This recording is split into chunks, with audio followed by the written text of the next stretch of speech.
Hey everyone, it's time for me to do a video on the E7 Masters.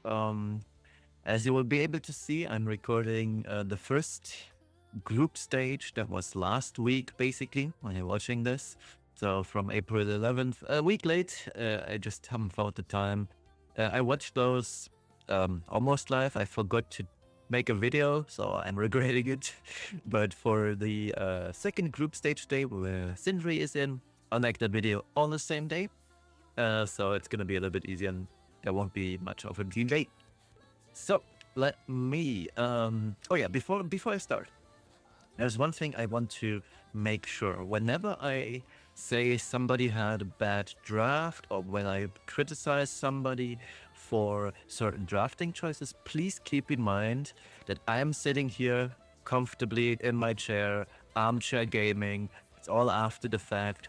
And the high amount of stress these people have during playing, it's absolutely normal that the players that will be seeing, they will make mistakes naturally in such high stress situations, especially if it's your first time or even second, third time, fourth time. You will always be super nervous. You will make mistakes naturally.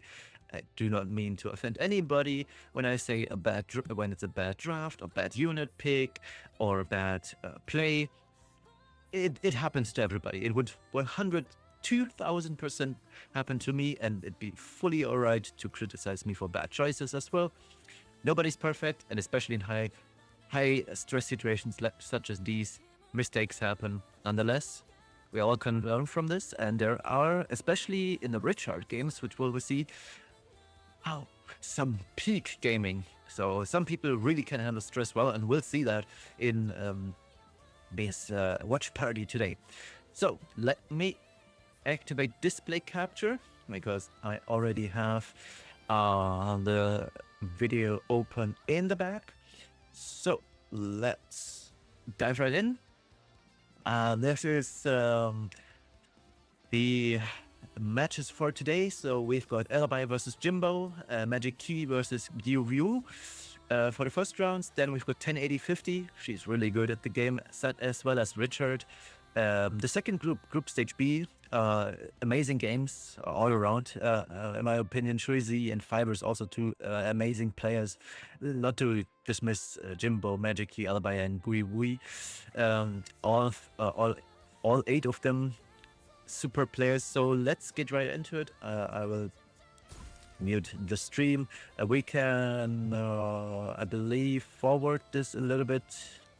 So yeah, this is a brief overview again of the schedule. So 32 players in total here, and what we are basically looking at is the schedule for April 11th. I will also basically, right after this video, I'll make the video for the April 18th, because as you can tell, you can't tell anymore, but today is April 18th, and then I'll make consecutive videos on the day they are played. Also, apologies in advance for the refresh spamming. It's Hunt Buff today, so please bear with me while the game plays in the background. So, here's the lineup. So the second video I'm more interested in, because my boy Sindri is playing in this. But yeah, let's go right ahead and see the player data. So first game we've got today is alibi versus Jimbo. According to spring season data, alibi has a higher win rate than, or when paired against each other, alibi is highly likely to win. But since this is a stressful situation, it does not always hold up. So we'll see how this plays out. Let's fast forward a little bit so we can start the draft. There we go. So we see pre-bans on, I believe the left side should be alibi, Harsedi Arunka, and Jimbo on the other side pre-bans Harsedi and Ahmed. Very good pre-bans, honestly. Especially the Balearian pre-ban allows for a lot of play with soul bans. Yeah, Nodo's first pick, a staple these days. Not surprised in the least. Let's see. So yeah, I hope the right side is Jimbo. So Jimbo is going for Scales and Dien, which is a common cleave opener for Briar Cleave. We'll see. It does seem to be a little bit flowcharty at this point. Let's see if it's gonna end up being Briar Cleave for right side. Left side goes for Renak. Yeah, I like this. Me personally, when I see Scales plus Dien, I usually go Renak on 2 and Hekat on 3 because this entirely removes any possibility of the front row living through turn 1. And when it's Briar Cleave, what I usually do is I pick a young Senya on 4 or 5, and most of the time a speed imprint as well. So the enemy is basically forced to ban young Senya because otherwise it just disallows to ever S3 with Briar. So left side goes for Emperor Ilanov. It's a good pick, especially if everybody here on the team is on immunity. The DN won't be able to do much unless the opener soul burns, in which case, yeah. But I wouldn't be surprised if this ends up being Briar Cleave. This pretty much, yeah, it is Briar Cleave. I already forgot what's happening, yeah, but this is the standard Briar Cleave opening, and the fifth pick for right side is very flexible. It could be Afternoon Soap Flan, it could be Strays, but Strays here in this case isn't that good. Actually, no, Strays would be good because DN pushes up and seals the Ilanov, so there is the possibility of handling this pick. Now, what is rather decent, especially because Colin does not always take a turn right afterwards, is going for Monarch Ice Area just to have for one to disallow the S3 because you have a 91% chance of countering the Briar S3 and that could ruin plays. But yeah, this Briar Cleave is really hard to beat. And oh yeah, there we see the names are already on screen. So right side is actually Jimbo. I was correct about that. And yeah, judging by this, I would probably go Afternoon Soap Flan or Strays here as the Briar Cleaver. But there is plenty of options, right? It can be literally anything. It could even be SBA. Silverblade Araminta would also work splendidly here, even though there's Dilibet on the team, but the Dilibet doesn't really do much. Let's see. Goes for Freeran, yeah, naturally. Alibi has nothing against Freeran, so Freeran technically is a force ban. And as Jimbo, he has the option to ban first or second, so Perfuma Biblis or Notos. I would assume, goes for the Dilibet. Decent choice, I guess. Depending on how fast the Dilibet is, it could be rather critical. 250 Biblis, not Biblis, Dilibet can outspeed. She gets a huge push with too many debuffs, and you want to have the leeway as the Briar Cleaver to not get screwed over by +1 cooldown on your entire party. Alright, so this should play out very surgically. Jimbo's gonna sober an S3 here, which procs the DN. The DN pushes back everybody, and the Collie is going to pretty much clean house. Now, there is a possibility of Bystander Wyong in this entire team, but with all the immortalities, I don't think that Wyong got this, unless Alibi's Wyong robs Jimbo of the win. Yeah, there we go. Entire enemy sealed. Now, Alibi can win if he lands on Collie here, but he doesn't. He lands on... It's not a bad target per se, right? Because Briar's first immortality is procced, so the next hit is going to kill her and get rid of the anti-revive. But by that time, Nodos will be long dead. And I believe his Nodos isn't even on Holy Sack. Oh, maybe it is, actually. So yeah, we see the Ilanov virtually dead, the Biblis virtually dead, and now he technically could soulburn this into Notos and make sure that he's gone from the field. Yeah, he goes for it right away. Notos is gone. Now the Ilanov should be gone from the field as well. Actually goes for Biblis. Oh yeah, she can guard. Yeah, I forgot. And yeah, this now it's just Hwayong versus the world, basically. Now I've seen Hwayong win these when she has a 100% counter chance, such as this. But I really do not believe, and I for a fact know that she does not win here. She probably kills off the quali. Yeah, expected as much. But yeah, as you can see, Hwayong really tries her best. The DN, while it does seem close with having only one turn left on her immortality, she still has the passive from Scales ready, so there is ample of room for her to survive. And I believe Jimbo won't lose this here anymore. So let's fast forward a little bit. Yeah, there we see the DN here is still alive because the passive from Scales procs. The DN can extend her immortality to 3 turns again because her passive, as we can tell at the bottom of the screen, is ready.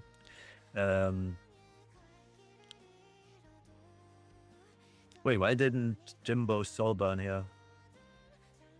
Oh, he can as 3. Okay, yeah. I'm blind. So he pushes back the Hwayong here, hoping he doesn't get countered, which he didn't. And now he can soulburn and is back to 3 turns of immortality. And by that time, the Hwayong is going to have a rather bad time. There's the next attack, especially with the next attack from the end just closes this out. All right, so first game goes to Jimbo. MagicQi very strong, to nobody's surprise. Let's fast forward a little bit, plus 15 seconds. Oh yeah, there we go. So we see Alibi pre-bans Zio and Ruel, while Jimbo pre-bans Zio and Renak. So very potent openers gone, especially with Ahmed. Actually, I wouldn't call Ahmed potent anymore. She's just But Renak being gone is pretty huge. And this means we're also going back because this is lunatic mode. So all the units used in the last game are also banned for this very game. So all the potent units, Nodos, Perfuma Biblis, MagicQi, they're all gone for this very round. And that means we have to progressively go back in time in the meta. So what we're gonna see here is a meta that is somewhat before the Freerun collab, but with Yulha. I really like this. It is a little bit whaley, so to say, because it requires you to have a lot of units, especially a lot of units built, very well built. So it's harder for not the top for anybody not in the top 100 or 200. But yeah, Yoha opening very strong. Jimbo goes for DN. Because Genesis Ras is open, right? But Ilanov isn't. And the Yoha opening usually indicates it's either going to be blind, but she's pre-banned, or it's going to be Genesis Ras, who is allowed here. And DN, with her anti-penetration, handles Genesis Ras well. Yeah, I called it standard opening. On 3, yeah, Phantopolitis, she's probably on Awakened Leaf, which CR boosts the backline, so naturally Genesis Ras here is in the backline just to get the push and get his turns a little bit faster. And this also helps in the event that Yulha gets post-banned, but yeah, looks good so far. Now let's see what Jimbo's going to pick. It is a strong opening, and Jimbo has 2 options here. He's either going to race, or he's going to slow down and go the tank down route. It's always hard. In this case, you cannot pick Ruel anymore. She's pre-banned. Maid is a good option on 3, but then again he has DN, so going for 2 Soul Weavers here isn't always optimal unless it's well made Yulha, then it is optimal. But Jimbo's in a tough spot. I'm not gonna lie. Instinctively, I would personally go for Ras here with Tori. Yeah, it's a good option.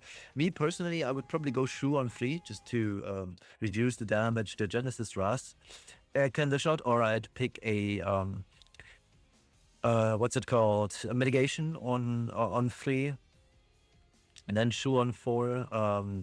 Because there's so much stuff that Alibi can do here just to ruin Jimbo's day. But Tori is a good unit. And I believe at the time when this was played out, Lone Crescent Bellona was buffed. So she could be another good unit because she pushes out a lot of injury. But as a matter of fact, Alibi has very fast units with Yulha and Sea Phantom Politis. And now that I realize that Sea Phantom Politis is on the field, scrap the LCB tech because LCB doesn't work. She has Fighting Spirit, and Sea Phantom Politis reduces this. So yeah, roles are reversed. Now Alibi is the cleaver and Jimbo is the turn 2 player. We see Monarch Asteria come out, but I feel like Monarch Asteria, especially against Sea Phantom on 2, on 3, I mean, isn't all that good because if she is on immunity gets stripped, and then Genesis Ras does Genesis Ras things, soul burns into her, and it's GG basically. So Jimbo already picked his ban. Alibi is still thinking about it. Yeah, Strace is gone. Iseria is gone. Good bans. We'll see. The Tori has potential to win this because she can't be debuffed on her first turn because she is immune, or all her buffs are unstrippable. Meaning she's on immunity always. You always play Tori on immunity. And she's shielded from all the debuffs. And it's very likely that Tori is going to be in the back row as well. So she gets protected by Red Ras. Let's move on. All right. So as expected, Sea Phantom goes first. Diane, after her constellation change, is really fast. She has a mid speed now, and she also has a 10 speed EE. So the blue one goes almost kills the Red Ras. But yeah, what we're seeing here is Yulha pushes up the Genesis Ras. Genesis Ras will then most likely soul burn into, I don't know, the end or Ras, it doesn't matter, probably. And then, or you could just Raw as free because, yeah, it kills off everybody but Tori.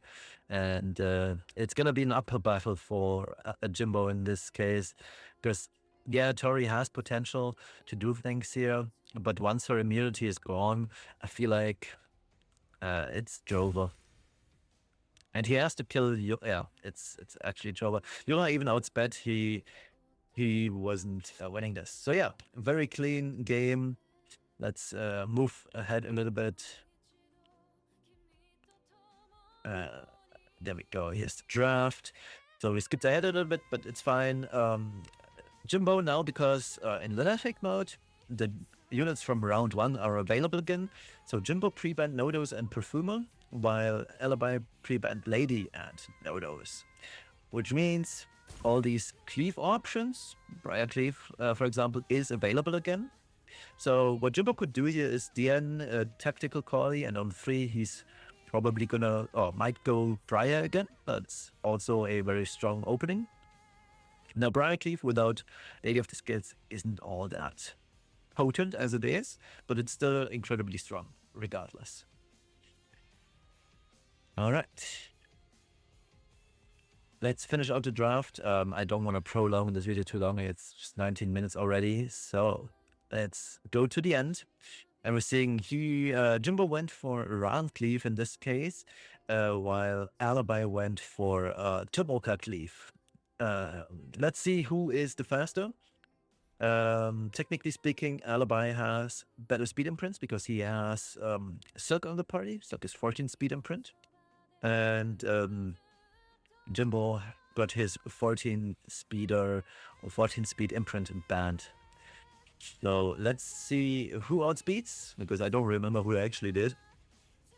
Oh yeah, top model outsped. Top model cannot soul. Actually, she can soul burn, and I would soul burn here onto Yeah, on Hoon. Probably onto Vildred. Goes for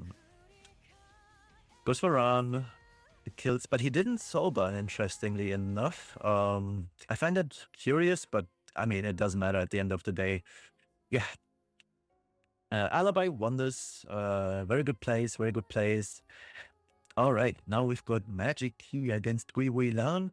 So let's check out the draft. MagicQi going for a fast play, and we're seeing LCB here, while GuiWui is going for full turn 2. And the Lion solo DPS, I don't think that GuiWui is going to have it. Bellona is going to rip the entire enemy team into shreds. And with Boss Arunka gone, and I started hating Boss Arunka because everybody's playing her, including myself, at 30k plus HP, 2k plus defense and POV, and she's just such a menace to play against. From my memory, there weren't much of mistakes here in this game. Well, the issue that Gui is having is that Perfumer Biblis will have a minimal impact on the game because Last Rider Crow will keep up all the immunity on the entire party, and as long as the Lion is unable to strip the immunity, Biblis can't do much. And the Lion's all AoE attacks will fill up the fighting spirit of Bellona so much so that by the time it's starting to be relevant, the entire enemy team or the entire team of GUI is going to be injured to hell and beyond. And what I would do is I'd probably focus on Biblis first here, just so we get rid of the fragrance stacks, because fragrance still hurts, and it's gonna hurt Bellona as well. So yeah, goes for the Biblis first, naturally. Biblis is a first trio target in this entire comp. Procs the Belle Nuit right away, which is very nice. The healing is gone for 3 turns now, and that allows for more flexible plays. And in this case, when you are MagicQi's side, you always hope that the Belian counters you, because that fills up your yeah, and he's going for Belian as well, because he wants to be countered, so the Bellona just procs off and does all the nasty things. And, you know, we see here, she can't do much. Everybody's got immunity, the injuries kicking in, Belian already injured down to 29k. Now 29k, still a lot of HP, and it's gonna hurt, but the Bellona already proccing. Unfortunate for Gui that he procced his S2, and yeah, look at this damage. Like, this is just a few turns in, and the injury is kicking in so much. And Bellona's S3 is going to deal so much damage because it scales, or partially scales, off of injury dealt. So yeah, as Gui, I probably FF right here, because there's no point in playing this. Like, I understand that this is a tournament and a lot of upsets can happen, but this is not one of it. This is an unwinnable game for Gui. Now, surely he could try to get rid of the LRK, and surely that's going to be the play, but I just don't see this being the winning play here. Because the Bellona is going to proc here, and it's going to deal huge amounts of damage. So let's see. Yeah, Bellona goes, injures. Elena also injured down heavily here. Gui will also never be able to soulburn, which is kind of funny. So in a sense, the LRK pick is working against MagicQi himself, because he technically wants the enemy to soulburn eventually for DN. But yeah, gets rid of Belian here. All the damage is gone.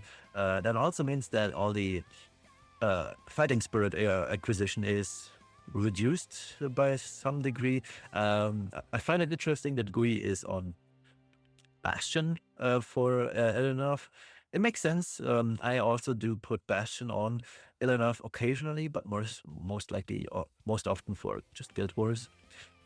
But yeah, let's skip ahead a few minutes. This is gonna take a while, and yeah, we can see it's just over here. So Bologna, natural winner this game. Let's move on to the end of the drafting quiz for the second one. So we see another turn 2 play from Gui.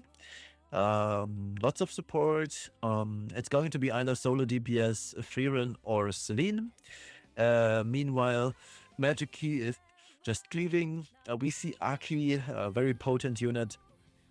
The pre-bans of Gui are all debuffers, which I find very amusing. While MagicQi is going for a very mixed bag of pre-bans, Scales, Harsedi, Young Senya, Iceria, all good bans. And oh yeah, naturally he bans Mundom because Mundom hard counters Aimit, and that's why I said Aimit usually is very meh. But yeah, this Archie is probably going to go Giga Ham on Gui here. Like, I don't see Gui winging this because Aki can just pop and destroy the enemy team. Because Aki is really, really strong here. Aki on his own hard counters the entire team of Gui, by the way. And all these immunities are worth nothing. So, yeah. I don't believe for a hot second that we can win this. So, it's gonna push up S3 onto Aki here. And then Aki is most likely going to S3 onto... me personally, I would try to kill the... actually, the S3 goes onto Frieren, and then he probably goes for... Celine. Yeah. And then he soulburns twice into Celine, kills her off. Actually, there's reason to go for Arrowell here. Just soulburn twice into Arrowell, that should get rid of her. And then you can press the last one into Celine, but Genesis Ras gets rid of Celine with S2 and then S3, and it kills the entire team. Okay, goes for Celine, perfectly fine. And here he can just S1. I mean, is Soulburns. Alright, I see. Oh, it is Holy Sack. Well, in that case, very good call. It's not gonna help Gui though, because at this point, Genesis Ras is just gonna kill.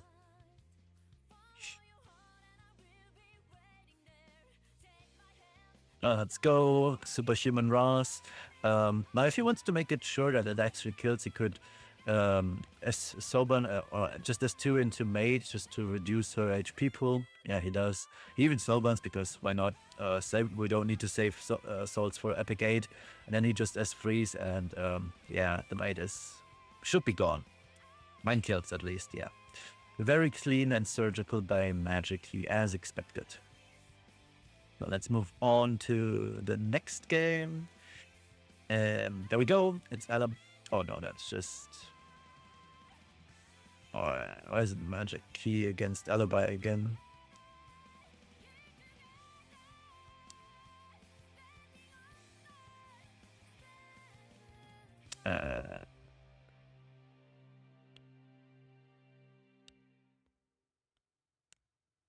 Why are we seeing this again? I don't know.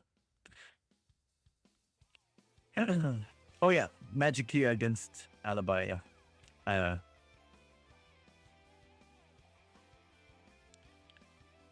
Alright, so we've got another round of Cleave.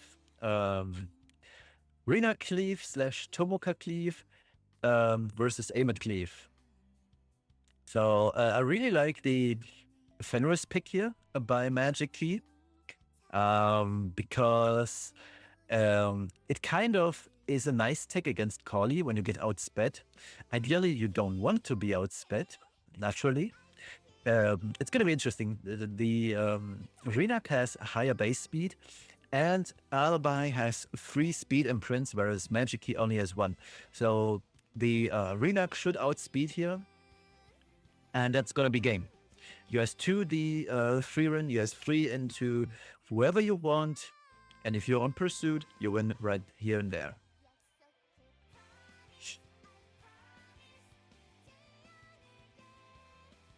All right, let's see.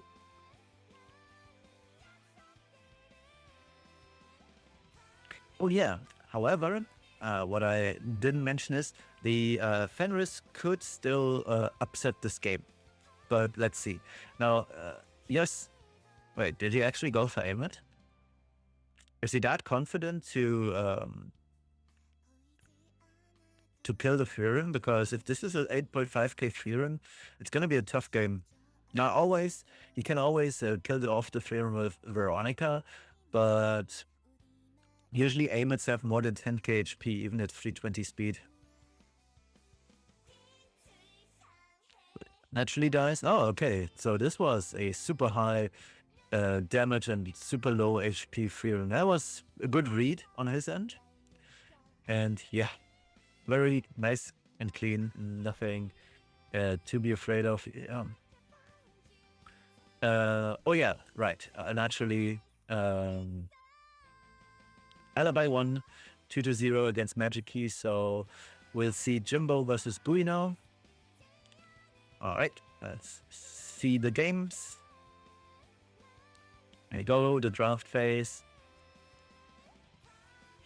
Oops, let's see the draft for a real second. So we've got DN plus 3 run for Jimbo with Biblis and Scales. And on the GUI side, we've got a full turn 2 solo DPS, either Ilanov or Aronka. It's going to be an uphill battle for GUI. Let's put it that way. It does seem to be Rocket Punch Aronka though, but I just don't see this winning. Because eventually the 3 run is just gonna do too much damage to the entire team. So this is what we basically call roping. Like, yeah, sure, superhuman boss Aronka, it's nice and all, but she has the rupture here from DN. She's gonna take so much damage. 60k, so this is probably not even on Rocket Punch in that case. But let's see the artifact. Oh, it is Rocket Punch. Okay. But yeah, as we can tell, we're slowly whittling down this entire thing. And you have to kind of realize in the position of GUI, it's just FF here and go next. There's no winning this, especially when you can get debuffed or with Death Break here. It's just not happening. And this DN is never going to die too, because she will always cycle out or cycle into her buff, and by the time the buff is gone, the frenzy stacks high, and Shririn is gonna start one-shotting things. Now, sure, GUI is on Candlestick, but yeah, all the protection is gone. Now Yoha is going to be the next one. Yeah, it's FF time. So let's go next. We see the draft here. GUI is going for the Hasedi play, while Jimbo is going for the aggressive play. So in this case, GUI has good chances with decent speed tuning or speed RNG from Hasedi's side. Jimbo can lose this. The Solitaria is going to be force ban in this case, but so is going to be Flan. Yeah, banning each other's high impact units. And now the entire game comes down to speed RNG in particular, and the order of Harsedi. And that's why I hate Harsedi. I always pre-ban Harsedi because I just don't want to deal with it. I briefly had an unbanned last season for 5 or 6 games, and all 5 or 6 games that I played, I had the absolute worst speed RNG. My units went entirely last, and then was just, yeah, I'm not gonna deal with this. Like, I don't want to be subject to RNG. My RNG is already terrible as is, so I don't want to play with her city. And IMO, her city should be global banned from pro play, such as these events, and from RTA as well. Like, she has no business in this game, period. As long as they fix her, don't fix her. Like, just let me have at least the speed advantage. Like, her city, yeah, she can fix up the speed to 90% of what she has, but I'd much appreciate if, for example, my Renak is, because my Renak is faster than my, say, Luna, that my Renak would always go before my Luna. So the speed RNG follows the speed of the units, so that the faster unit will always go first, and you can maintain some speed RNG to that degree. But as it is, it's just a really bad system, and her city is just a poorly done unit in general. All right, so Jimbo goes for the Payra here, just so he Gui doesn't take a turn prior. Unfortunately for Jimbo, the mate already revived. It's gonna be a tough battle because at some point the Bright Senior is going to proc at 34k HP. She's gonna deal a lot of damage, even though mate is on the field and reduces the fixed damage. It's still going to be quite a lot. Right, so that goes on to the Tywin. He revives, and yeah, what he can do here, Jimbo does Soban into Tywin, one gets stripped, the other goes through, and the Tywin is probably dead here after this. I believe I saw 3F on this, and yeah. Oh, it's not 3F. What artifact is it on then? The Holy Circ? Also, this doesn't seem to be an injury city. Yeah, it is actually not an injury setting. So probably triple HP with Fairy Tail, I would assume. Or crit damage set also works. No, if it were crit damage set, she would probably kill the Holly here. So I do expect it to be triple HP set. But it also doesn't seem to be effectiveness either. Ambitious Tywin is gone. And now don't count Gui out here. It's perfectly normal to play this out because Mate can still win this. Because the Ras, now sure, the Ras, he still has a lot of firepower left. And what Gui is looking for is he needs souls. He needs a lot of soul generation here, so he can soul burn on his mate Chloe, because she's one turn off of refreshing her S3, so there's a one turn downtime on the revive buff. And if he gets to 20 souls, which I don't think he is, he's only at 11 right now. Jimbo soul burns here and then deals quite a lot of damage. The fixed damage was increased, and even though mate can reduce this, it's still gonna hurt a lot.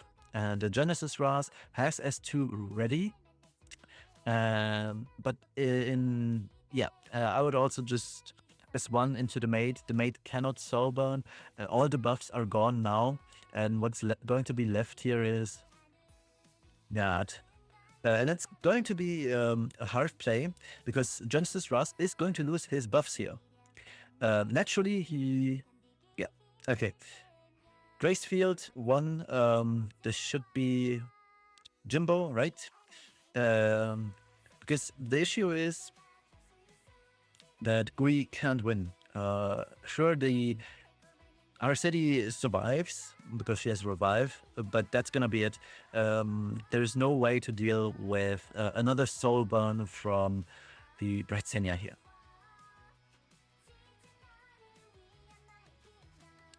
All right. Now we go into Jimbo versus MagicQi. Let's check out the draft.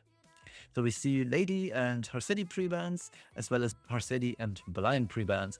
And Jimbo going for the tried and true Briar Cleave, while MagicQi is going for the Sea Phantom Politis aggro /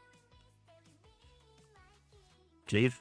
I would call me personally, I don't call Sea Phantom picks Cleave, but I wouldn't argue against it being Cleave either. So as the merit of that. It's going to be interesting. Right now, the secret hypothesis is up one. Oh no, never mind. Jimbo has double imprints as well, so this is going to be an interesting game. I believe Jimbo is still forced to ban the Notos because he doesn't have that much oomph, especially when MagicQi bans out the Vildred, which I personally would do. You could also argue banning Dien is a good play. On the other hand, Dien isn't much of an issue because Jimbo is low-key forced to post-ban Veronica here. Otherwise, the Veronica, is going to lap the Dien, and then it's over, basically. And MagicQi went for Silk. Now, Silk, sure, 14 speed imprint. Me personally, knowing that Jimbo was forced to ban Veronica, I probably would have banned the Dien, because now what's gonna happen is if Jimbo outspeeds, if Jimbo outspeeds, he's gonna soulburn and then it's gonna be GG. But the Sea Phantom does outspeed, quite comfortably so, 3% difference. No soulburn though for MagicQi, so there is 15%, but it doesn't help. The tactical archetype Corley pushes ahead, and if he stuns the entire enemy team here, it's basically game over. Yeah, this is game over. Notice takes the next turn. He has freeze, and then it's just GG. And as Jimbo, there's no point in playing this out anymore. Like, you can't win this.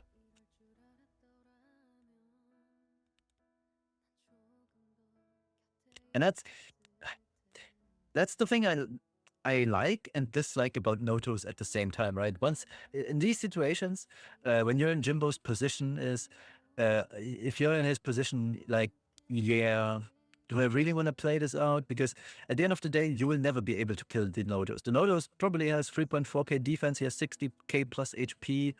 You're not killing this, bro. You can do all the damage you want. The Notos is gonna kill off your main DPSs, which are on the one hand, it's what's her name, Dien and Vildred, and the third attack goes into Biblis, kills her off. So the first is S3, S2 from Notos should be Dien. The second one, the S1 is going probably into Vildred to kill him off, and the second S3 is going to into Biblis, and that's gonna be it. That's how I would play it, and that's your winning play, basically. But still, I mean, it's a tournament, so naturally Jimbo tries to play this out. You could even argue to soulburn S2 into Biblis here just to get rid of her. It doesn't really matter because the end does not survive. Yeah, soulburn into Biblis, a very good play here by MagicQi. There's one probably, or not probably, highly likely goes into the Vildred next, and I just don't see Jimbo winning this. So the Sea Phantom still alive. She will also be alive after this attack. This doesn't deal enough damage. Yep. Oh, never mind. Sea Phantom is dead. But Notos still alive and kicking. Now, you could kill the Briar here. And then just turtle it out, because Vildred has no chance to win against these two. But yeah, goes for the Vildred naturally. The S3 is probably gonna kill off the Dien. She has 21k HP total. There is no way the Dien survives this. Even a non-soul burned one, it's still 30k damage, or 25 to 30k roundabout. Yeah. That was not it. So let's go for the second game between the two. We see a turn 2 comp from MagicQi. He pre-banned Zio and Ilanov, while Jimbo pre-banned Cut and Racist Cigarette. Interesting comps from both players. Amet on 2 versus Moondom 3, so this tells us MagicQi won't ban the Amet. Luna 3 though, Luna 3 is probably the post-ban here for MagicQi, and then just turtle it out from there. Again, we got a game pause. our three goats here. All right. So we see Isera pre-ban, Luna pre-ban. Luna pre-ban was totally expected. Just as much was the Isera pre-ban. Let's move ahead. And yeah, every time the Setsuka counters the what's the name? LHC will go ham. Now there is a possibility of Tori still winning this, but chances are slim, in my opinion. And we saw that the Sermia is on symbol of unity, so chances of hitting the entire team are pretty good.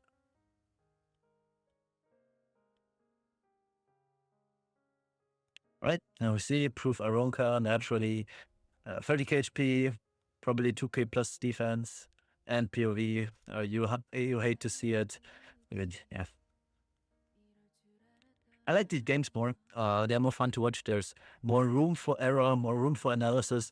In Briarcleave or Polycleave, there's just not much to talk about. The one who outspeeds is more likely to win. But yeah.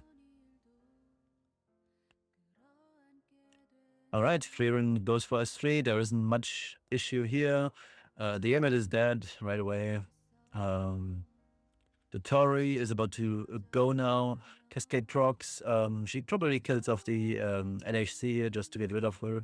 NHC is one of the bigger dangers because of a constant is free as one place. I didn't see whether the Tori procced here. Her Cascade. Oh yeah, she had it beforehand.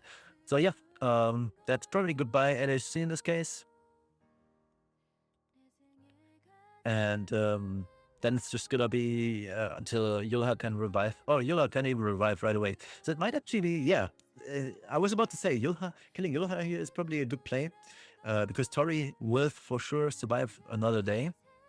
There's the fat shield. She can only take 50%, so she survives 3 or 4 hits, depending on whether the Freeran is gonna hit her. All right. Should clean up. I would Soulburn here just to get rid of the Arunka. Perfect. Good play, good play. And here comes Moondom. Moondom should probably go into, yep, exactly, into Tori. Hoped for a sleep, didn't land. Unlucky, but it's all fine. And I don't think Jimbo can win from this position. The Setsuka would need to do some overtime work. Setsuka does have S3 ready, so he could get rid of all the buffs. Decides to go for an S1 here. But yeah, Tori is gone as well in this case. Setsuka procs her lethal, so she heals up a little bit more, takes away souls from MagicQi. The Tori is gone, but the LHC is going to make quick work of the Setsuka here. And then it's going to be GG, and MagicQi moves on. Yeah, even it's good take, especially on symbol against Setsuka. All right, let's take a look. So we've got Alibi and MagicQi moving on, and now here comes the fun part for me at least. 108050, Richard, Fivers, shuizhe. Good games coming, incoming. The group introduction. Let's move on to the first game. Let's check out the draft, because it's interesting. So we've got Richard versus 108050, exceptional players. Richard has unconventional draft, as you can see. The Summer Yufine, a cool tech together with the Dien, and on 108050 side, she is a cleaver for the most part, but pre-bans Briar and Ran, and yeah, very cool stuff. Good techs from both sides. I personally like the Holiday Yufine a lot because she really diminishes the value of Zio, and yeah, it's going to be interesting because from 108050 side, she should be banning the Yufine and the Senya. But yeah, we'll have to see. Me personally, I would probably ban the Yufine just because she denies CR push-ups. Because with Ludwig and the Teiyu, you don't really care about young Senya. And nobody forces you to press S3 on DN as well. Nonetheless, 108050 decides to get rid of the young Senya. We'll see. I believe Richard expected 1080-50 to ban the actually, yeah, no, that was a perfect read from Richard. He expected the Senya ban instead of the Euphene ban and got rid of the only unit that can actually deal with his comp. So if Richard is on Holy Sack, he might actually survive all of this. Now look at the souls, 1080-50, she has 70 souls, souls for days, basically. Wouldn't be surprised if the yeah, she's on Spotted Mouse, the lady of the scale set is that's even more sold.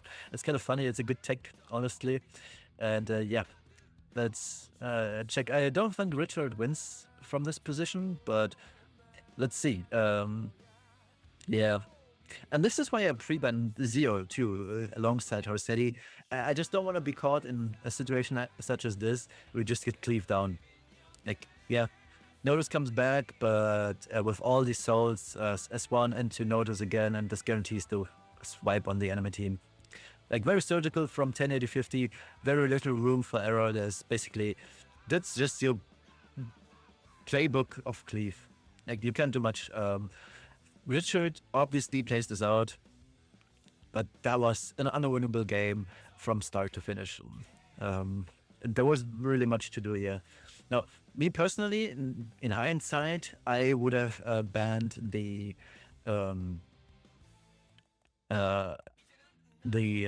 Ludwig because the Euphene disallows the Teu from really doing much. And Teo wouldn't proc. But on the other hand, Teo would proc eventually because DN strips and seals. And it was a losing battle. There was no winning this for Richard once he committed to the first 3 picks. So kind of sad for Richard in this case. But let's check out the next bans. So Richard goes for a very, very nice comp. With Ras, Iseria. Ras, Iseria is so powerful. You have Ras in front, and getting pushes from the Iseria counters, from Elbrus, from Retro counter. It's so strong. There's also a point made for being freer in the front row, but I believe Ras front row is the play every time. And 1080-50, she has a very solid comp. Boss Arunka protecting the Tori here. Yulha also providing ample possibilities. We've seen Mord, so the Iseria won't have much of an impact in this game until the time Mord is gone, and it's going to take a while because Aruka is protecting the Mord. So yeah, it's going to be hopefully a good game. I don't remember who won. It's been a week, and I have the memory of a goldfish. So let's see. The Calabria goes. Ideally, she fully debuffs and blocks especially. So the important parts here are block on Mord and Arunka. Let's see if it lands.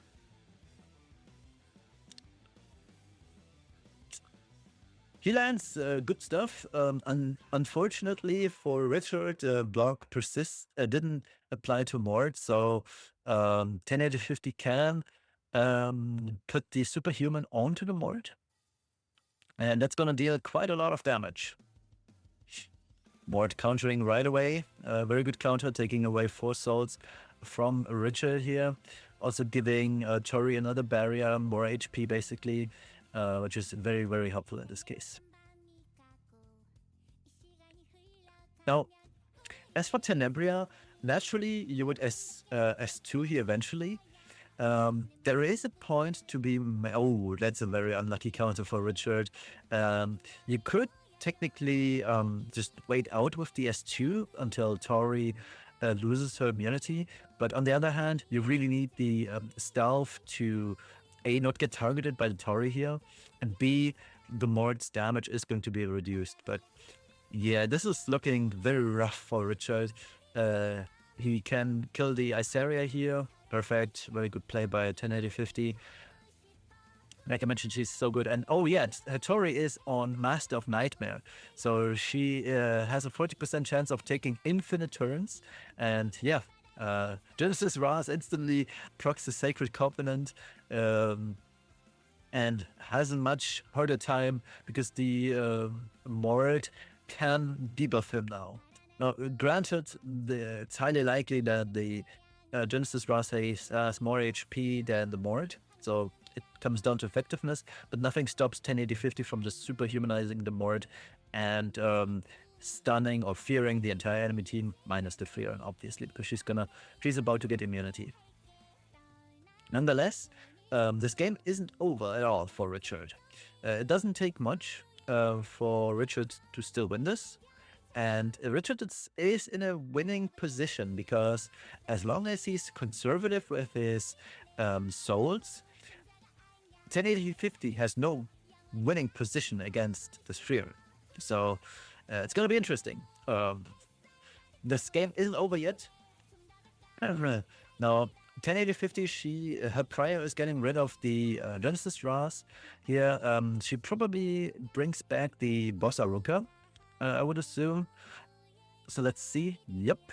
60k Aruka here, going full cringe mode. As I like to say, no offense, obviously against 1080-50 I would have done the same. But I just hate to see Aruka at 60k HP with POV. It's just, oh my god, it makes my blood boil. I really hate Aruka. I wish we had free pre-bans. Aruka would never see the day against me. But yeah, here we go. We go for another round. We soulburn onto the Ras. Ras is gone from the field. And yeah, from here out, it's going to be tough. Richard needs to take quite a lot of turns. And he's not allowed to soulburn anymore. On the flip side, he's getting quite a lot of souls here. Well, quite a lot too. Let's see, does the boss Aruka strip? The stripping here could be... Actually, doesn't really matter that much. Firen's gonna get her immunity right back. However, if the Mord counters, for example, and if the Tori procs her Master of Nightmare, Richard is in trouble because he's losing souls fast. Alright. Mord does in fact not counter. Tori procs. Now Tori is going to deal 4k damage into this Sphere now. And if she procs here yet again, she didn't. But if Tori procs one more time on her... oh yeah, that also works. Natural duel, 2 souls left, and that's 1080-50's win, proceeding to the next game. So very surgical, very well played. Next up, we've got shuizhe against Fibers. So let's check out the drafts. We can already tell from the preview what's going to happen. We've got debuffer versus turn 2. So turn 2 versus debuffers. It's going to be an interesting game. And shuizhe, in my opinion, slightly favored here, because the Belian is a super strong counter against the Tori. On the other hand, Nodos is still a force to be reckoned with, so very strong plays. Me personally, in Fiber's case, I would have gone for the LRK here. Just because shuizhe has a Biblis, he has a Belian, and that means LRK is going to do a lot of tanking, providing ample mitigation for the party, and that's what especially Tori needs here. Spooner Yuha, a superb pick. Shuizhe goes for straights. Yeah, goes for straights. I personally would have preferred Yuha here, because you can superhuman Belian. You could also superhuman Bellona. You would post-ban Arunka and just kill stuff off, right? So that's also a very viable option. But let's see, I believe... Oh yeah, banning strays and the bystander. So, without knowledge, I would assume that Fibers wins here. Just because he has Nodos. But then again, we'll see. The Bellona still has the potential because she has, at bare minimum, 15% evasion. And evasion, we all know it. It works in mysterious ways. It's all gonna come down to, can shuizhe kill off the Nodos? Nodos resists both the block and the debuff from the Tene, but shuizhe has another chance with Biblis here, the redirected provoke. Let's see if Nodos also redirect resists here. He does not. He gets injured quite a lot. Heavy injury. Tori is most likely going to take out the Bellona here, especially if she procs. And she does not proc, which is very unfortunate. It's an 80% chance for Fibers to proc Cascade here. Very unlucky. That means that the Bellona is living a day, and yeah, Tori, unlucky. And shuizhe can opt for a Soulburn here. Sure, that procs the LHC, but he'd have a good chance of killing off the Tori in return. Goes for the S3 play though, very potent as well. Probably S2s here, yep. Plus Rupture to the team. And this looks very, very grim for Fibers, because the next time the Blind takes a turn, he can just Soulburn and it's going to be over. And at this point, with Nodos being down so much HP through injury, it's going to be a bad time. All right, now you hope for no dual attack on the Biblis, and it's going to be game over. No dual attack. Nodos goes. The Bellona goes and pretty much removes pretty much everybody from the team. And you just Soulburn here, get rid of the Nodos once, and Nodos comes back, and you go again and Nodos. He's fully injured at this point, so even if he went into God of Battle mode, since he cannot Soulburn, I'm very confident that he would never be able to kill off the Blind. So yeah, very good game from shuizhe. Nothing much to say here. Let's go for the second round. We see Harsetti come out versus a very good turn 2 versus turn 2 matchup. So let's see how this goes. Already been talking for an hour, holy. Alright, let's move on.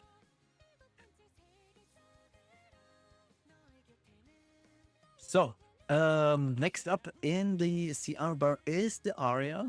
But let's see who shuizhe decides to snipe, because S1 can deal quite a lot of damage. Now, naturally, probably goes for Luna. Yep. Tried to snipe the Luna, missed on both attacks. Very unfortunate for shuizhe. I hope I'm not butchering the name. Lots of misses. Both the Para got missed and the Aria got missed. Now, Aria is going to take away souls. Not that shuizhe had any to begin with, only 2. But yeah, the natural way of playing this out is you Soulburn the Aria here, most likely onto the Harsetti to unlock speed. And then we'll see how things go out from here. Oh, goes for the RNG play. If he hits, that'd be great. Misses. It depends on what artifact the Sigrid is on. If she's on her own artifact, that's quite a lot of evasion. I believe it's 70 or so. I don't remember how much was evasion, but 30. I believe it's 30. So if it's the artifact, it's 50. Very unlikely chance to actually hit her. But yeah, it was a good play nonetheless. I feel like unlocking speed was the better play, especially with Payra on the field. It's good to be fast. And yeah, very awkward for Fibers here. Oh, he needs to hit. If he hits the Sigrid here, he has a chance, because then his Setsuka can go ham. On the other hand, the Genesis Ras can take care of the Setsuka. So let's see if he goes for it. I would. He misses. Very unlucky. And that's gonna be probably the end for Setsuka. You just Soulburn, and you can Soulburn, but you still go for it. You press the S2 onto the Setsuka. Yeah, he lands target, perfect, and everybody's gonna hit now because she has no more evasion. And there goes the Setsuka. Now we can Soulburn onto the Aria, and then that's gonna be game. Or with just S3, that works too.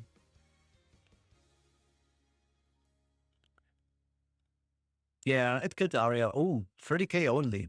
Mine would survive. My Aria has 32k. Not that it matters, because Harsetti was next. but I believe soul burning DS2 was good. Sure, he could have missed, but so could he have missed on the S3, and then would have been more disastrous because Ras would take quite a few turns to come back.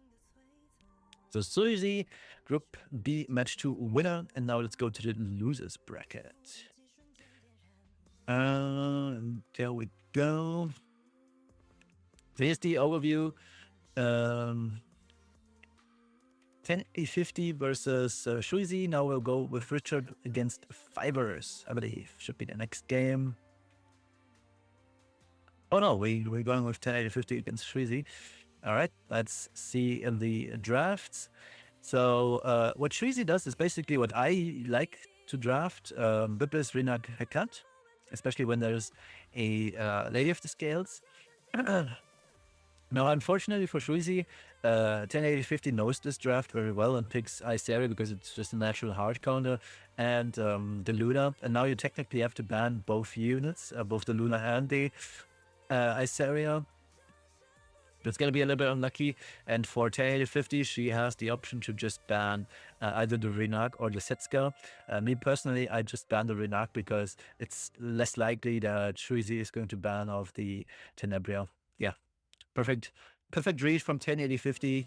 Luna was the ban, and the Tenebria can take care of, and hopefully can take care of the Setsuka. Now, this isn't over yet, especially if 10-50 misses the debuff on Setsuka. There's only two good options. One, it's sleep, and two, it's stun. Both are good. But if it's redirect, provoke, or no debuff at all on the Setsuka, Setsuka can still win this. Especially because Hekat is in the game. So yeah, it's gonna be interesting to see. Now, top model naturally takes the turn, pushes up the entire team of 10-50. She gets Soulburn here. Let's see if this kills the Boss Arunka. Usually Boss Arunka survives this though. POV is that strong. Yeah. Oh, shuizhe isn't on POV, is she? Is he? Alright, let's see. The debuffs from the Tenebria. The most important part here is going to be Setsuka, like I mentioned. And to some degree the Hekat, obviously. Land sleep, lands block, good debuffs, and yeah. From here on out, it's going to be an Iceria showcase, especially if Iceria works. But Iceria has to hit for the big pop damage, so she just missed. Now, here in this case, it'd be better to just S1, because S3 has the potential to wake up both the Cut and the Setsuka. So I would just S1 onto the Arunka. Yeah, perfect play. Very good, very well done. We also proc she also proc Louis from the Biblis. So S2 passive is gone. There's no more healing for the next 3 turns. And yeah, looking very grim for shuizhe in this very first game here. I disagree with soul burning this. Yeah, because she crit, and now it's coming down to RNG, basically. I believe Fear is the worst of the two debuffs, I'll be honest. I understand why she did this. She wants to S2 freely here and not wake up. But it's a risky play, because if the Hekat wakes up here, which she doesn't, it could have spelled doom.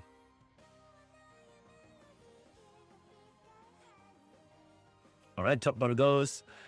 She can Soulburn as free again.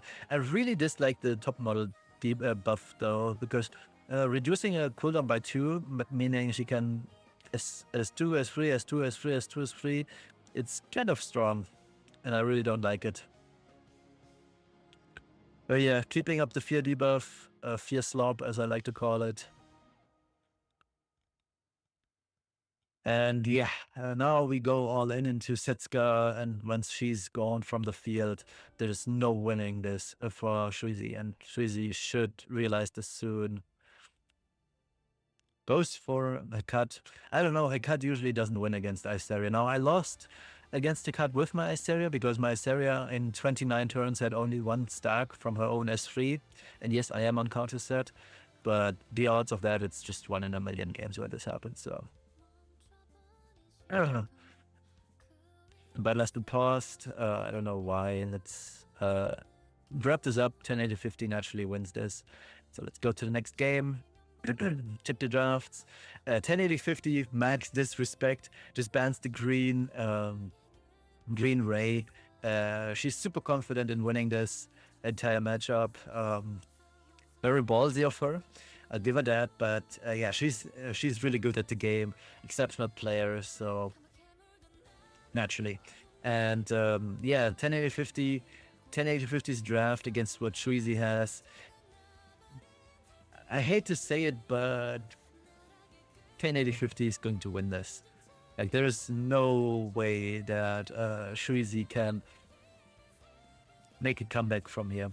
So I'm gonna skip ahead because what Shuizhe has, there's no winning this. Genesis Ross just cleans house here, because the damage from the Bright Senya is neutered so much by the anti-pen, and Red just cannot deal with the Ras eventually. Sure, there's going to be a lot of injury on the Ras, but once there's only one target left, even a fully injured Ras just straight up kills Shu.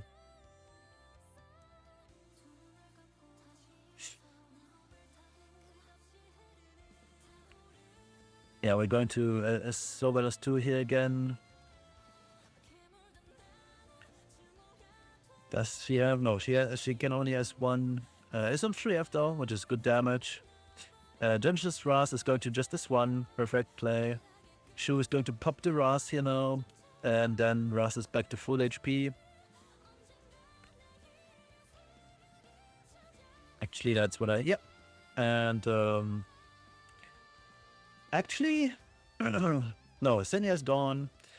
We still have one more Soulburn, and this is going to take care of the red. 1080-50 can bring back her buffs for Genesis Ras. Now the Shu is going to lap once more, I believe. At least she should, because she has speed buff. Yeah. So that's one more injury on the Genesis Ras, but Genesis Ras has S2, S3 ready, and there is no Shu in the world that that survives this. Even though the Genesis Ras only has 15 HP, but there's 3 enemies dead. Shu has minus 50% HP, and it's still gonna probably deal 20k damage or so. Yeah, 24.5k, 1080-50, very clean wins. All right, now we've got Fivers against Richard. And I vividly remember that that Richard had some wild drafts. And we're already seeing this here. It's an amazing draft from Richard. I really like this, especially against Nodos. A very cool draft. Bans the Christie. Christie plus Nodos is so obnoxious. It's a very strong comp and super hard to play against, especially when you don't have any ignore ER units. All right, it comes down to whether Tenebria can land debuffs on the Nodos, and ideally on Flagsig as well. All right, Flagsig goes. Let's check out the Fear Slop. Now, ideally, the Tori here is going to get rid of the Iseria. Iseria, in my opinion, is the prior target here, because as long as she's alive, she's a force to be reckoned with. He opts to go for Bellona. Yes, this might be a good... Oh, he's on Master of Nightmare as well. So, yeah. Goodbye, Iseria, I suppose. Oh. I find this interesting because naturally you would go for Iseria here and then it's over. But yeah, I mean, it's GG anyway. Like, Iseria cannot win under any circumstances against Tori. Tori just deals way too much damage. And Iseria is super slow. She doesn't wake up, very unfortunate for Richard. And if the Tori procs here, which 80% chance, she does not proc. Unlucky, but you just sent us into Iseria. Master of Nightmare procs. Unreal. This artifact. I wish I was this good of a player because my Master of Nightmare, it's maxed too. And I have my Tori on the Master of Nightmare as well, but it never procs. I used Tori 6 or 7 times yesterday in our RTA, it never procced once. And it procced here again, by the way. Incredible display of Master of Nightmare, it's so strong. Also, kind of funny, the Tori almost killed herself here. But yeah, very fortunate play by Fibers. Tori going for the RG 40% gameplay. But yeah, let's check out the next game. And what I don't like about Fibers' draft here, and I'll be very honest, because this is a Korea draft that Fibers did. He went Yulha, he went Aria. And this is something that at the end of last season, KJ made rather famous. It's the Korea draft. You go Yulha, Aria, Pera, and from there out you react to what the enemy is doing on his side of draft. However, the bad part is Fibers went into a full-on I don't know what I'm doing draft. And it's way too surgical because none of the picks that Fibers picked here can deal with anything that Richard has. Like, in Fibers' position, you have to ban both the Genesis Ras, you have to ban the Tomoka, because you have no means of dealing with these units at all. Even the Wildred and the Shuri are huge threats to your entire team. All Richard has to do is ban the RB, and then it's just GG, basically, because you cannot win. The Richard is always going to outspeed you, whether it's going to be with Tomoka or the Frida. There is no way that Fibers can outspeed him here.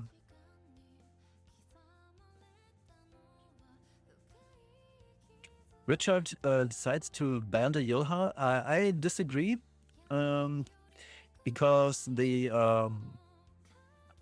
RB can come back and ruin your day. But let's see. On the other hand, I don't believe that RB can 1v1 against Genesis Ras. But yeah. So as expected, Frida takes the first turn because there's 2 speed imprints.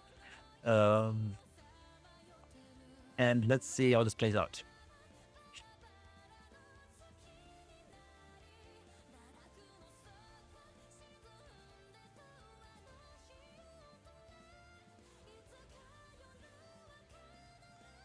All right. I see Shuri go. He's gonna push up the team. You don't want to deal too much damage here. I'm not very familiar with Shuri gameplay, but yeah. The Aria counters. Now in this case, you just raw S3, no Soulburn needed. You can't even Soulburn, I just realized. Kills the entire enemy team. Everyone but the Aria and RB. RB cannot kill under any circumstances, cannot kill the Genesis Ras here. He's way too strong, way too tanky. Never mind, I'm wrong. On the other hand, he has enough souls to Soulburn onto the Aria. This should get rid of the Aria, and then the raw S3 just kills off the RB anyway. Even on a miss, this deals more than 15k. And I don't believe RB wins. Now, on the other hand, if this was a degen RB, so yeah, RB's gone. A degen RB on counter set, a little bit more HP, wins this. But yeah, Richard, very well done here. Let's go to the next one. Oops. So, Fibers with another very awkward draft, I would say. And we can tell here because Richard has Moondom against... he first picked Moondom, which I find super interesting. Like, Richard drafts in a way that is incredibly unpredictable. He drafts Moondom 1 just so he can take armored on 3. This is such a toxic way of picking units, and I love everything about this because Richard the Knight fibers the only really good counter towards Ahmed. He has 3 incredibly solo potential units. It's such a good draft. I'm really liking this from Richard. It's a genius draft, and yeah, it's amazing. So you naturally ban the lion here, so your Fury can do stuff, and it's mind blown. Basically, it's an incredible draft.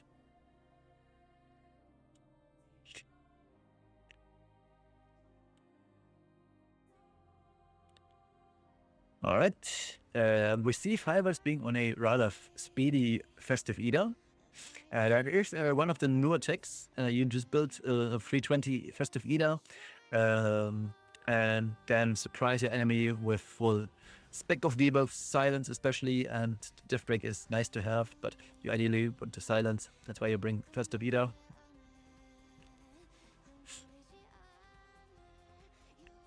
And yeah, this S3 from Frieren is going to hurt quite a lot. We've got Gab, we've got increased crit damage, we get another turn because she's on Swift attack. Unless that is the Festive Eater is on Guide to a Decision, then I just don't know. She's not on Guide to a Decision. Guide to a Decision, Festive Eater would have been a pretty good play here because she would push up and then she'd have the chance to potentially kill the Frieren off. Now granted, there's still the Iseria left, but you can't easily control the Iseria. And deals so much damage, but yeah. Ooh, the Festive Eater taking quite a lot of damage. Festive Eater is dead here for sure, and so is the Tori. The Tori has a really hard time against Iseria, especially if the Iseria is faster than the Tori. And yeah, that's GG. Genius draft from Richard. Incredibly well played. Next up, we've got shuizhe versus Richard. The last game of the day. Let's skip ahead a little bit in the nick of time because we're already at almost 90 minutes here. So yeah, shuizhe goes for the tried and true Notos Christie with Setsuka is a strong pick here. On the other hand, Richard goes for Hecat on 3, so also using the draft style that I have been using for the last 4 months now. Minus the Perfume, obviously. The last season, instead of Perfume, it was Yoha in that case. So Yoha, Runa, Hecat was my standard draft, and 4-5 being flexible. And I've had great success with this too. All right. Ideally, Richard bans the Christie here, so he's able to debuff. Naturally, Christie's gone. I feel like when you want to pick Notos Christie, you have to put Christie on 3 though. So let's get ahead a little bit. Yeah, Redux gonna take out 1 unit right away, and that 1 unit is going to be the scales here. Rena goes back into gets her HP back. The scale is gone. It doesn't really matter who you dive into because the units heal up once the scales is dead. Yeah, just go into scales. It's whatever. Ideally, you kill off the scales before she procs, but she doesn't. And here in this case, you just go for the S3 anyway. Hope to debuff the Notos, and then you just eat the damage from the Festive Eater. But unluckily for Richard, Notos resisted. So it's going to be an uphill battle because Notos is coming and the Festive Eater is coming as well. Now, yeah, sure, the Festive Eater HP massively reduced here, so Setsuka's HP reduced, but at this point, it's just a Notos versus the rest game.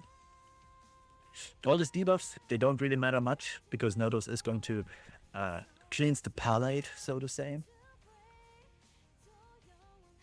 Renak's gone for sure here, and yeah, Notos just as freeze. The Setsuka then most likely kills off the Tenembria, I think Norris takes the first turn. He just, I would get rid of the Hecat first. She's more dangerous, but yeah, Richard cannot win from this position. And Shuizhe takes the first game. All right, let's move on to the next game. Shuizhe ahead.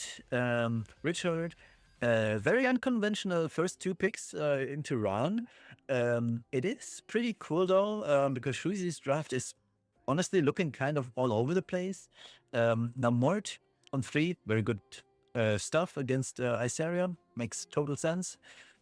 And drafts the Solitaria to deal with the Afternoon Soap Flan. On the other hand, Richard has Luna. Luna is force ban because she deals with basically every unit that Shuizhe has.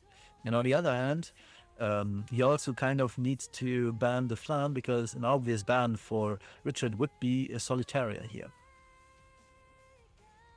But let's see what these pairs go for. I also could see the Racist Secret ban, but yeah, it's as expected, Luna and Solitaria.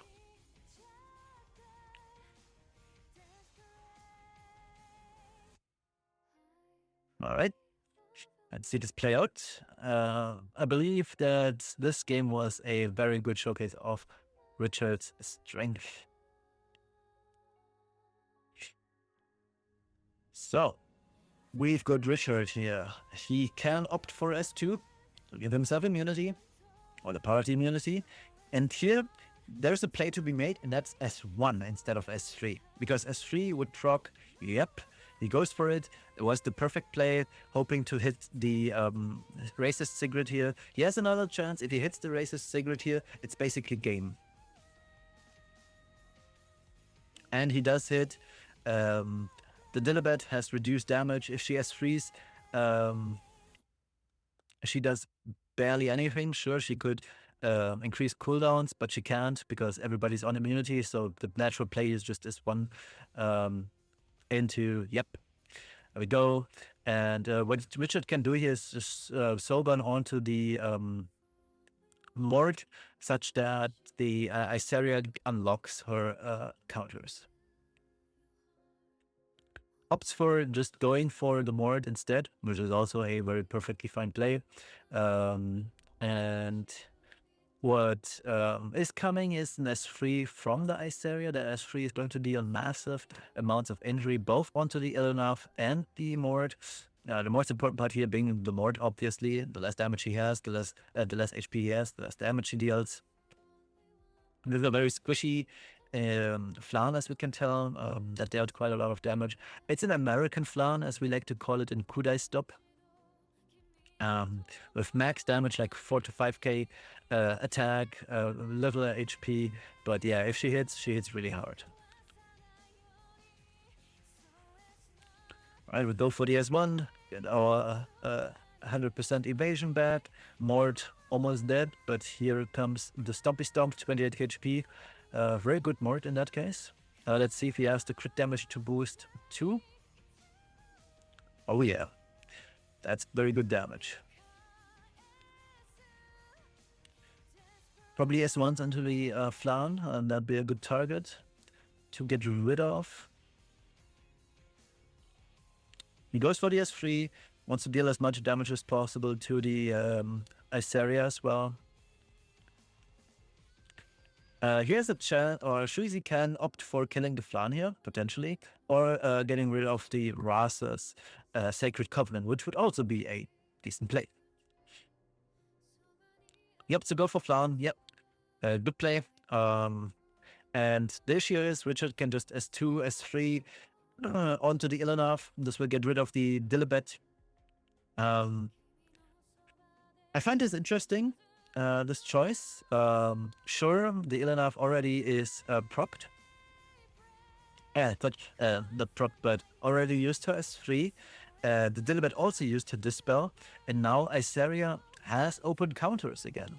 So it's a high risk, high reward play by Richard here, because there is a world in which Isaria never counters, like mine. And we see this here. Isaria doesn't counter, she will S3, He could S1 for the shield, which wouldn't be a bad pick either. On the other hand, the Mort dies here, and if he's on Holy... Oh, he doesn't die, never mind. But as soon as Mort dies once, he's gonna come back and ruin Isaria's day. Isaria counters here, very nice. The Ras pushes up, which is very good. Ras has very little HP. He cleans the house with Isaria. He's not allowed to press S3. Here he has to S1. The Dilibet is then going to kill off the Genesis Ras, and once Genesis Ras takes the next turn, he can S2, S3, and clean the game. Yeah, so Ras is going to for sure outspeed the shuizhe team, and then he can just S2, S3, and it's over. Yeah. So he S2s the Ilinov, S3s, and it's GG.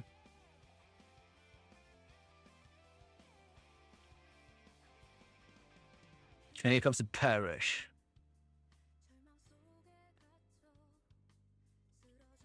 Very well played by Richard. I don't agree on some of his plays. In my opinion, he could have closed the game out a little bit sooner. But nonetheless, it worked out. I don't think there was any way for Richard to lose this.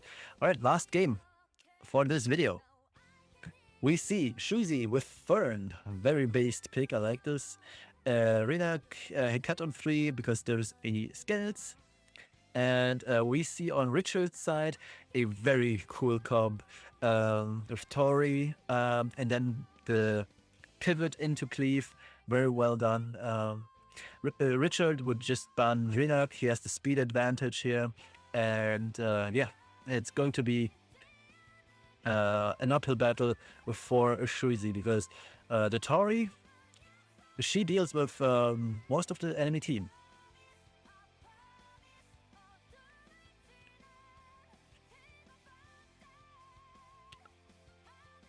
All right.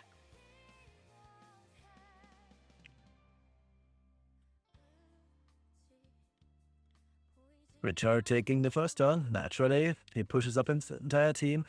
And the entire team of Richard will have turn prio. So it's going to be a huge uphill battle for shuizhe in this case.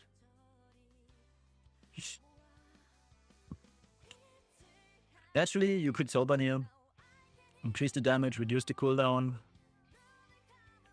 It won't most likely kill the Boss Aronka. Boss Aronka is super tanky. Lands the Deathbait though, which is very, very nice. This guarantees Richard a kill, be it on the Corley S3 or at the very latest on the Tori S3, S1, sorry, with Soulban. Now, one thing to note is that the unique buff, the Abundance, does not count towards Tori's S2 proc for the Cascade, but we still have enough buffs. Yeah. Oh yeah, there goes the Boss Aronka, the biggest offender is gone. Now Tori, if she procs a Cascade here, she can then take out the Sitska.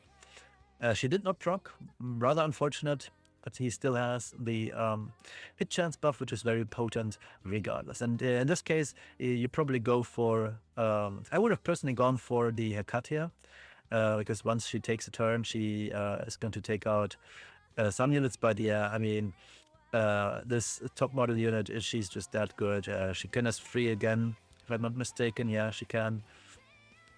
Goes on to Setsuka now. Yeah, you have to go for it. 50% chance. He lands at 50%, which is insane, honestly. The Fern can then snipe both Corley and the Lady of the Scales, so you naturally S3 into Corley here, because mine kills. Mine killed both, so to say. But then again, you're still fighting against... Oh yeah, right. shuizhe went into Tori for some reason. I don't know why he did that. Because even... I don't know. It's just a misplay. I believe shuizhe or the nerfs got to shuizhe. That was a huge misplay. The play was to S3 into the callie, get rid of both the callie and the Lady of the Scales, and then you have a slight chance of winning. I'm not saying you're gonna win this, but yeah, that was a clear misplay. It's unfortunate for shuizhe. He fumbled under the pressure, and Richard takes it from here. Like this Tori has a 50% chance, increased hit chance. The Fern has 80% evasion, so there's only a 30% chance to miss here. And since we know that Tori is our Master of Nightmare, she can go again, but even on a miss, she just kills. And from this point onwards, Hiccup can't win this under any circumstances. Tori procs, 80% chance, obviously, a high chance, and she soulburns and cleans out the game, which means that Richard moves on to the next game. And that's it for the first round. So, long enough video. Thank you all for watching. Super cool games for the first one. And I'm very much looking forward to the second group stage, especially with my boy Sindri in here. So let's get right to it. And I'll see you in the next video. Thank you all for watching. Bye-bye.